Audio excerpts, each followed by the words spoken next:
Now, Russia's Foreign Minister Sergei Lavrov is in South Africa ahead of a summit of major economies, the so-called BRICS group in August, of which, of course, Russia and South Africa are a part. But South Africa is coming under increasing pressure to decide whether President Putin will actually be allowed to attend after the International Criminal Court issued an arrest warrant for Mr Putin over war crimes in Ukraine.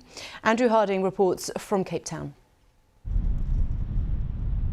At the southern tip of Africa today, Russia is hard at work, assembling allies. The Russian Foreign Minister Sergei Lavrov joining his Chinese, Indian, Brazilian and South African counterparts. A growing alliance seeking to challenge the West on many issues, including the war in Ukraine. Mr Lavrov lashed out at a selfish West, accusing it of exploiting and imposing its will on poorer nations. Stop Putin! Stop the war! Stop Putin! On the seashore outside the venue, a small group of Ukrainians protesting against Russia's invasion of their country.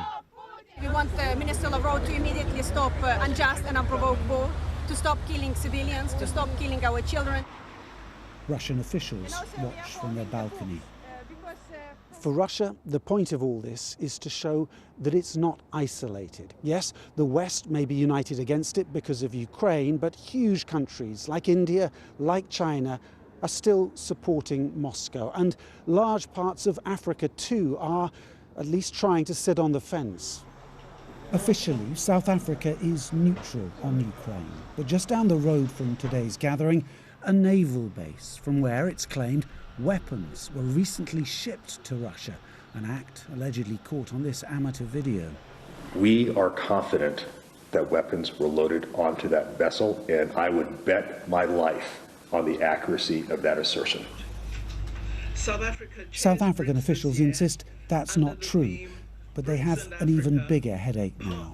Vladimir Putin, wanted by the International Criminal Court, is due to come here in August for a summit meeting.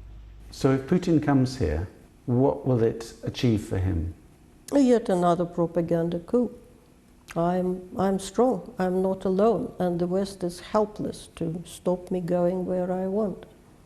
Minister, Andrew Harding from BBC. If President Putin comes here in August, will you arrest him, yes or no? The South African government is currently looking at what the various legal options are. But it sounds to a lot of people like a fudge. The answer is clear-cut. Your obligations are to arrest him. The obligations are clear, but the answer is not fudged. The answer is the President will indicate what the final position of South Africa is. Privately, though, officials here are hoping for a deal that avoids a Putin visit and spares South Africa's struggling economy from a furious Western backlash. Andrew Harding, BBC News, Cape Town.